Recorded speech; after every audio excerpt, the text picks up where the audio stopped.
Hark the bardic paladin, who sings and plays again. He tells the tales of glory and weaves a magic story. He'll join you at your table and ask you to share a fable. Heroes of humble origin, villains who must be fought again. No matter their skill or prowess, the people in life are countless. So we pray you heed our request. Enjoy this tale of sidekicks and side quests.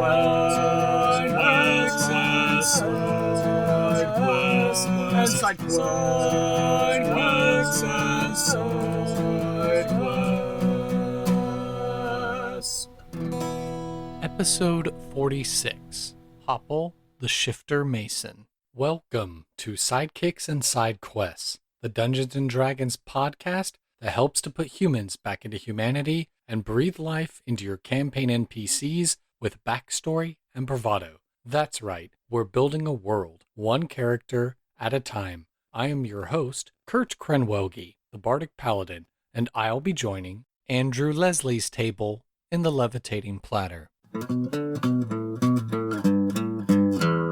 Hello, everyone. Welcome to another episode of Sidekicks and Side Quests, the best unofficial Dungeons & Dragons podcast that exists in my humbly biased opinion. I'm joined by a great friend from my childhood days. Probably one of the smartest business moves I ever made as a fourth grader was buying a copy of Teenage Mutant Ninja Turtles 4 Turtles Out of Time for Super Nintendo from this guy.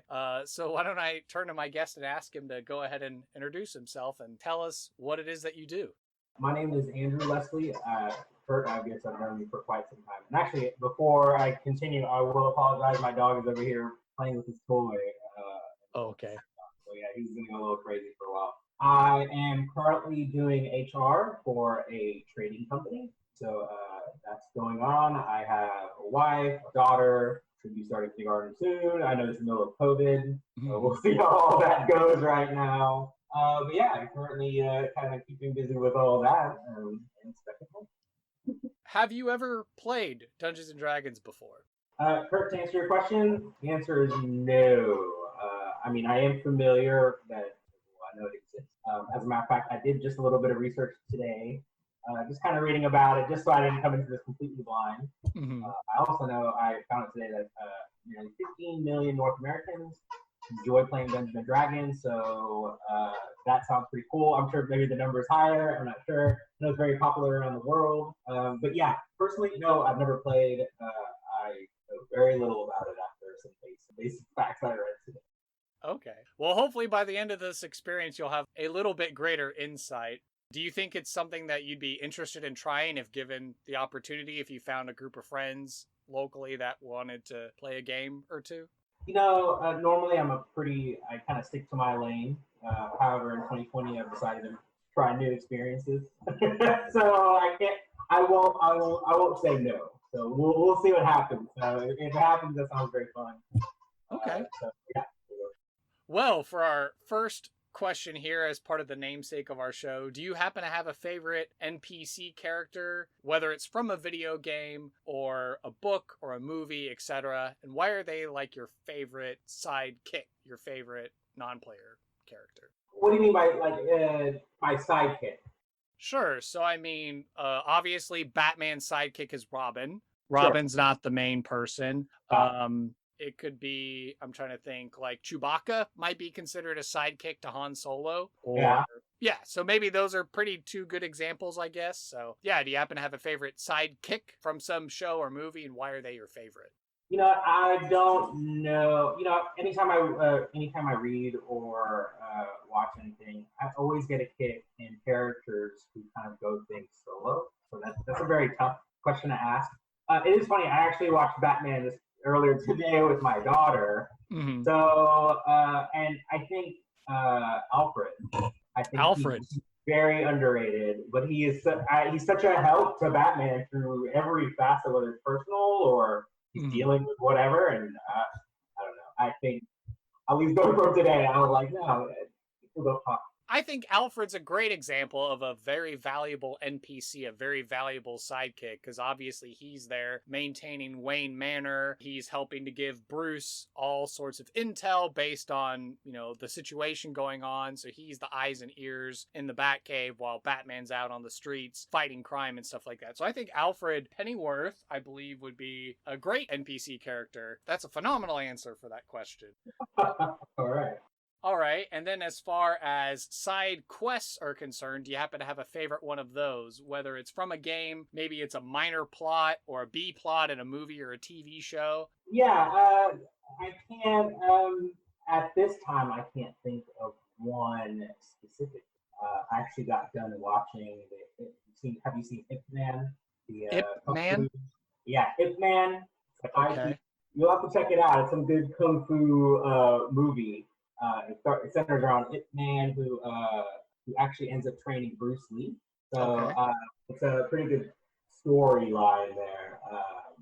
I will say, as you watch the movie, there's a lot of different plots where he ends up having to kind of venture away from the main plot. Okay. And fighting a bunch of people. Okay. And you come back in, and you're always like, man, I like how he just still stays centered and focused on the main mission, but he's like, well, right now I have to fight a bunch of people, so I'll get to this later. And so I think that's going to be my answer. Okay, that's fine. So just the little side adventures, the side vignettes from Ip Man, which go to help reinforce his main goal, his main quest, which is to train Bruce Lee and to be the best martial artist that he can be, correct? Exactly. Hello, everyone. I just want to take a moment to tell you about my first ever sponsor, Plus One EXP. Tony Vicinda is the mastermind behind this trifecta of triumph. He produces tabletop-themed beard balms, beard-themed tabletop RPGs, and helps to support additional tabletop content creators on Patreon. Now, each of his beard balms is flavored after the basic stats from D&D. Do you need some strength for your beard? Why, apply and feel yourself empowered with the scent of pine and cedar with a minty edge. If you're feeling rather charismatic, apply a balm of sweet-smelling amber, clove, and pipe tobacco. Each one of these balms is unique in its makeup. And of course, don't forget, Tony developed a whole RPG that allows you to harness your facial ferocity in hair-raising adventures. You can snag a copy of that game as well as a style stencil, enamel pin, or a map of the Whiskerverse. And finally, aside from all of the awesome interviews and actual plays Tony has on Plus One EXP, every purchase you make feeds into the Plus One Forward program, which supports small indie content creators to continue making amazing tabletop RPG content. So head on over to plusoneexp.com. That's plus one spelled out and exp.com in order to shop for these balms and games and more. And when you go to check out, use my affiliate code Randolph to save some coin on your purchase and to help support Sidekicks and Side Quests. How else do you think our tavern keeper at the Levitating Platter is going to keep his silver beard so awesome? Once again, the code is Randolph, like how it's spelled on episode 2 and his write-up, in order to save on your order and help support the show. So thank you so much, and now back to the podcast. And then to round out the last of the personal interview questions, what are you passionate about and why? That's a very good question, and I often question myself as far as like, what am I passionate about? I don't know that I can pinpoint one thing. I always like to say family, because I think everything revolves around family to some degree. I know it's a little basic. I think that's going to be that's my answer. Of course, I've got interests in here, different things. But yeah, at the end of the day, anything that helps my daughter succeed, that's usually the answer. He's a sweetheart, so I'd do anything for it. Cool. I think that's a great answer. I think it's good to be passionate about your family, because family's everything. So exactly. I agree. Cool. All right, well, with that, now that we've learned a little bit about my guest, let's go ahead and make an NPC.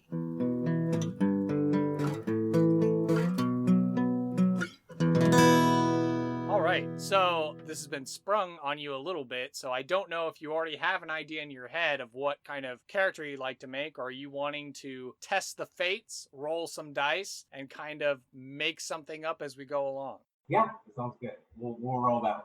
Andrew has his dice pulled up. So the first one we're going to be using is a 20-sided die, a d20. Let's go ahead and roll the d20 and figure out what's going to be the name of our character.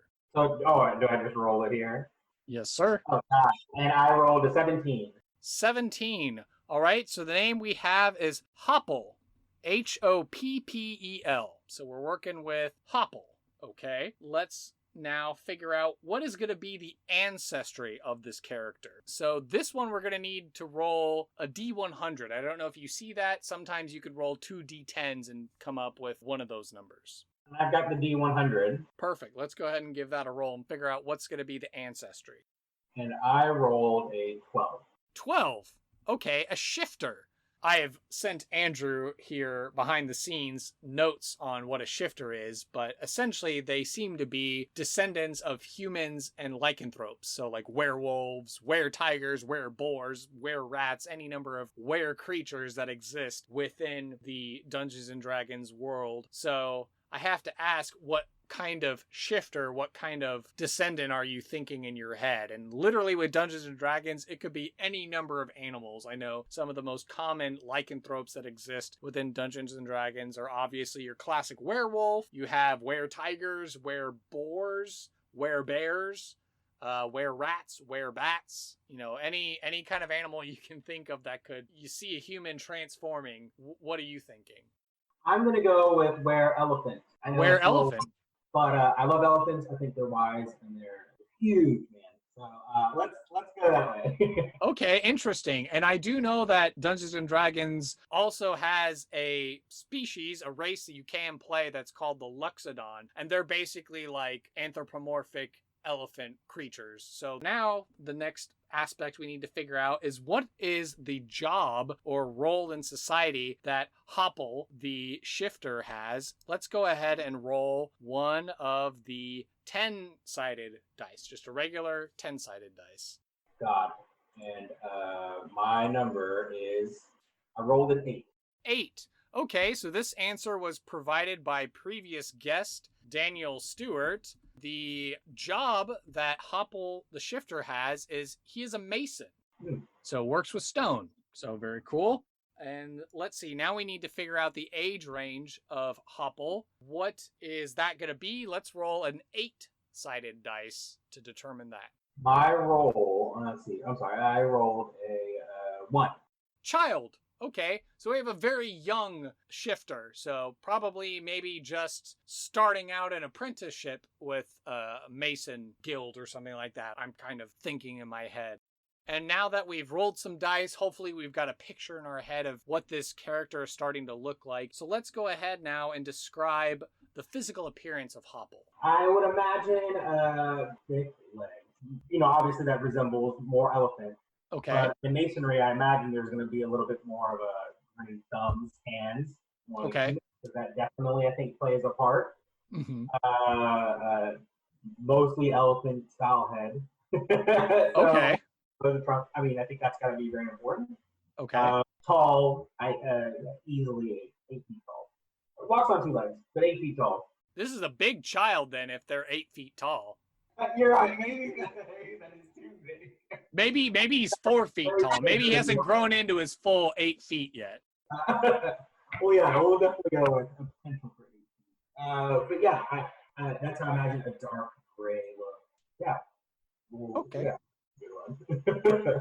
All right, cool. So very elephant style bipedal, and then mostly elephant sort of looking head, maybe some more human type features coming in from there, and definitely at least opposable thumbs and digits so that way they can work as a mason. So as a child, 4 feet tall, maybe, or maybe even a little bit taller than that. Certainly probably a very large child than what most children's size. Definitely the tallest one in their class, I imagine. As they're apprenticing to start working on masonry or as part of a mason type family, what 3 adjectives do you think best describe Hoppel? Quiet. I think quiet, but that's a good one. Quiet, likes to read the room, likes to read the situation before speaking out. So I definitely think listener of sorts, hard worker, friendly. I think it's not like a noble sort of person. Now now we have to figure out what's a valuable item, a piece of lore, maybe a secret, or even some ideal or concept that the character ascribes to. So let's go ahead and roll one of the 4-sided dice to figure out which of those categories it's going to be. I rolled a 2. Okay, so this is lore. So this is information or knowledge about the world that this child shifter possesses. So let's go ahead and roll one of the 6-sided dice to figure out which of those it's going to be. I rolled a 1. 1. Okay, interesting. Since you were talking about nobility in the adjectives or being honorable, this piece of lore is that Hoppel knows the genealogy of the nearby regent. So whether it's someone who is like a duke or a lord or something like that, they happen to know the genealogy. So they could probably go back and refer to like, oh yeah, so-and-so was, this person's grandfather who then married this person. So a really well-educated child, it seems, who's just a mason otherwise, very knowledgeable about the local regent. So that's cool. And now we get to figure out what is going to be a particular side quest Hoppel character is going to offer up for them to do. We're going to now roll a 12-sided dice to figure out what that is. And I rolled a 10. 10. Okay. I'm going to go ahead and ask you to re-roll just because I don't think that this one is going to be feasible. Sure. And I rolled a 9. 9? Okay. Also from Daniel Stewart. Yeah, I think this one will work a lot better and seems more in line with the kid. But this one is catch a fox. So apparently Hoppel wants a fox. Why do we think Hoppel would need a fox? Well, because he is a child. Sometimes they have irrational ideas. It's just like, hey, I think the fox is definitely good here. And so this is what I need from you to get the fox. So I think that makes perfect sense. Okay, cool. So the child and they're like, yeah, like I want a fox. Go get me a fox. Like, okay, sure. All right. So what's going to be the reward? The players come back victorious. They've caught a fox. They present it to Hoppel. What's Hoppel going to give them as a reward? That's a good question. I guess it could. Hoppel would definitely want to share knowledge. I think that could help them on their quest. Maybe they're missing some sort of piece of information. Okay. I know fox sounds a little silly, but hey, I've got the info for you. Right, because they know about the regent nearby, and they're not going to tell you anything. I want a fox. Like, no, tell us, kid. I'm not going to tell you until you get me a fox. Like, all right, I guess we got to go get him a fox. Exactly. Okay, and now we have to address the flip side. What's going to be the consequence of failure or outright refusing to help Hoppel? So the characters refuse to take the quest, or they try to catch a fox, but maybe something happens to the fox, it gets away, or it gets killed, or something. What's going to be the consequence of either of those outcomes? They fail the mission, they just refuse it altogether. Mm-hmm. I guess I would say that obviously they wouldn't get whatever piece of information they're looking for.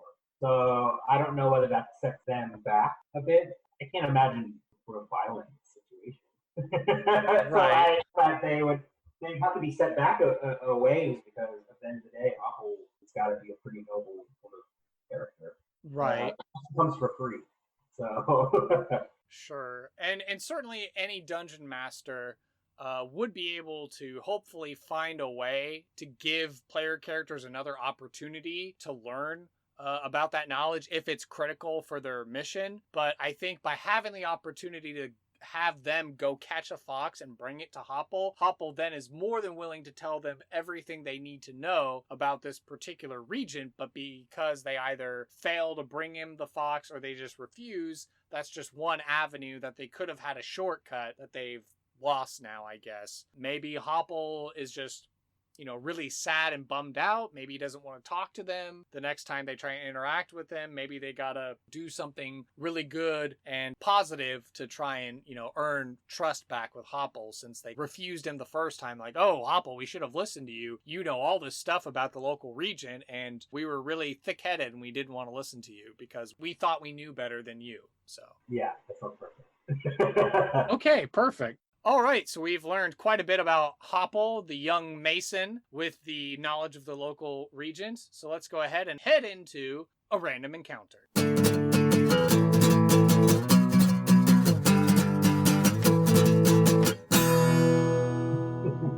Okay, so now this is going to be the part of the show where you get to take on Hoppel. Your take of Hoppel. And I'm going to be another character coming into the scene. I think this is an excellent situation for Duncan, my good boy adventurer, to step into the scene, perhaps meet this young mason, and get some information on the local region. How does that sound to you? Sounds good. Just want to take a moment to recognize another sponsor of the show, Reaper Miniatures. They have been Texas Titans of the tabletop industry since 1994. They're right here in my backyard, and they have an amazing warehouse and game store. They make everything from paints to gaming accessories. Stream on Twitch with tutorials and interviews, and host the ReaperCon, this year back in person from September 2nd to 5th, 2021 in Denton, Texas. Whatever system you're running, whatever game you're playing, Reaper has a miniature that has you covered. Want to include Randolph in your game? Then might I suggest looking at their catalog for SKU number 77661.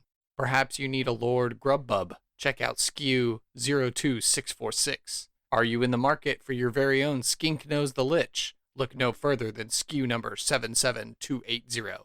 You know, every time you shop with them and you spend at least $40 on your purchase, they will give you a cool new mini for free. And this miniature of the month is always something new. And if you're wondering how you can enjoy the benefits from my sponsor, if you visit my website, you can find a link for our sponsorship and use my referral code link when you shop to help support Sidekicks and Side Quests and get you some savings. By clicking that link on my website, it helps to track the traffic that our show directs towards Reaper Miniatures. The more traffic, the more that our Texas powers will be able to combine.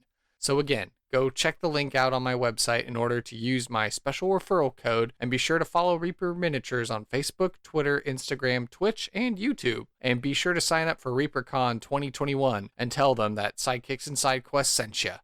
So thank you very much to this sponsor, and back to the podcast.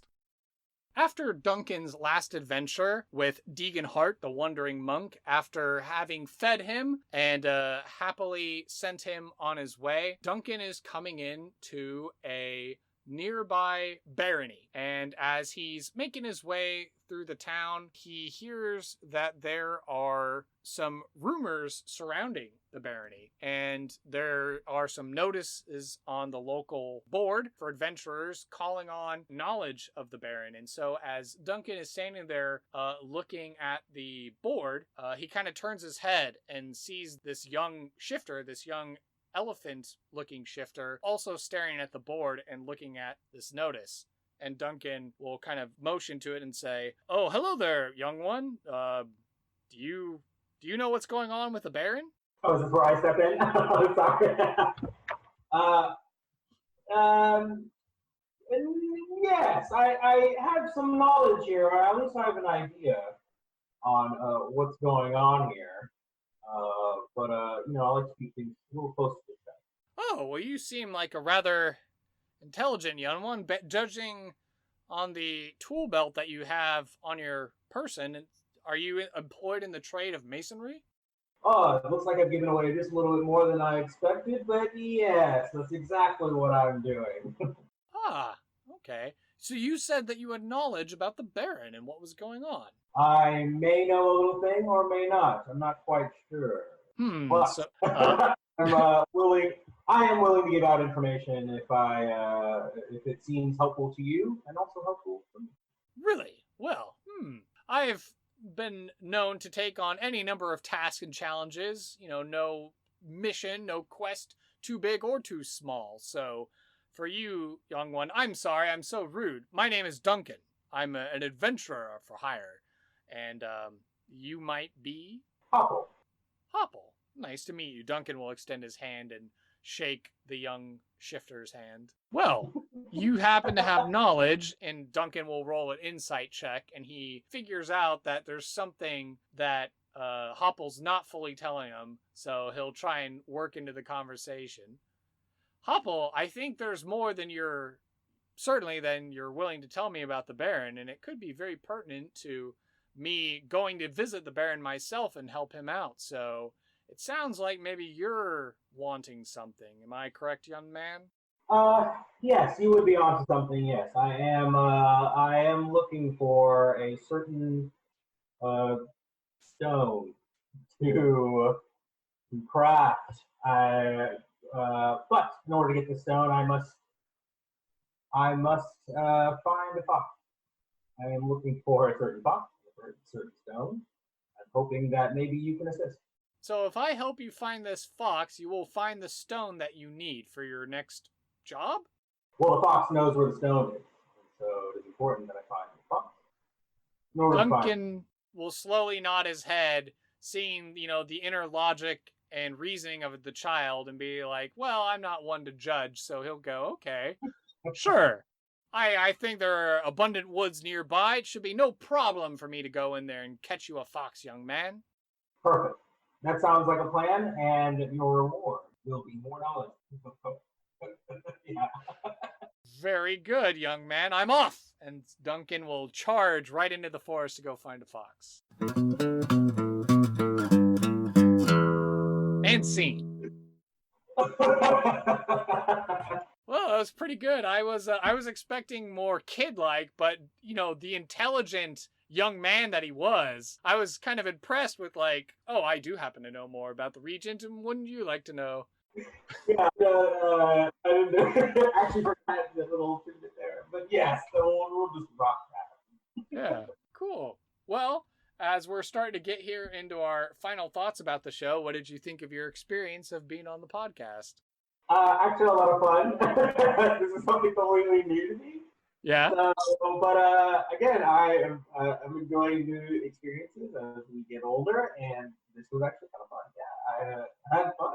Good. Well, yeah, at the core of this, this is basic Dungeons and Dragons. You're making up characters, you're having fun, you're, trying to tackle all sorts of monsters and puzzles and problems and intrigue and dialogue and all this stuff. It's like we're kids again. We're playing with our imagination. We're having fun. We're collaborating and telling stories together. So I, advocate for this hobby. And, certainly if Dungeons and Dragons isn't your game, there's plenty of other tabletop role-playing games, whether it's the Wild West or it's Aliens, it's Cyberpunk or whatever else. There's some tabletop role-playing game out there for you to try out.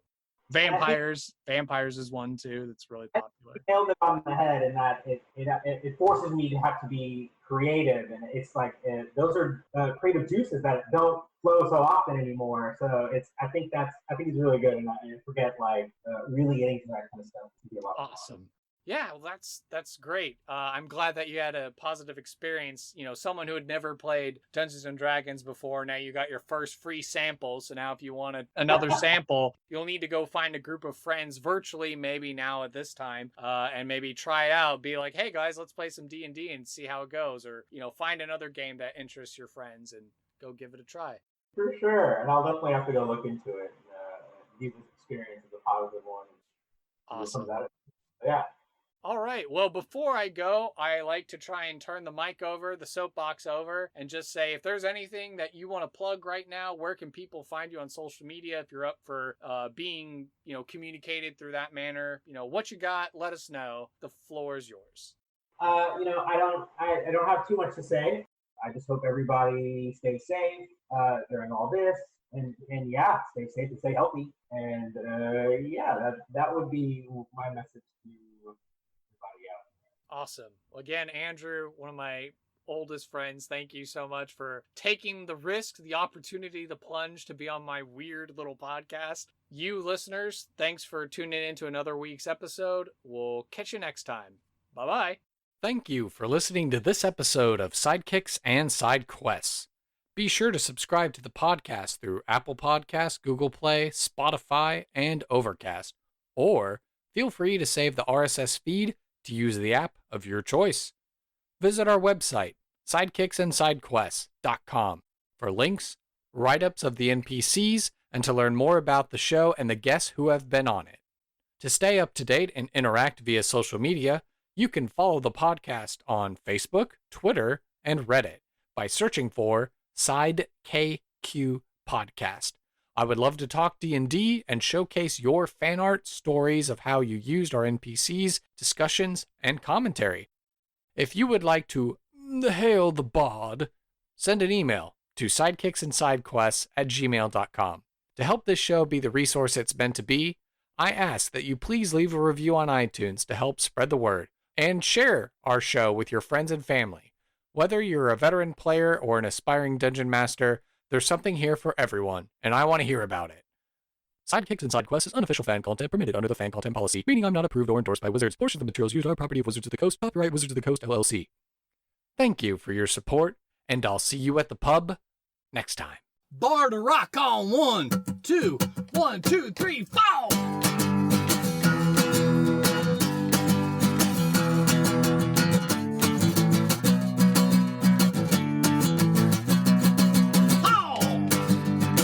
Sidekicks and Sidequests.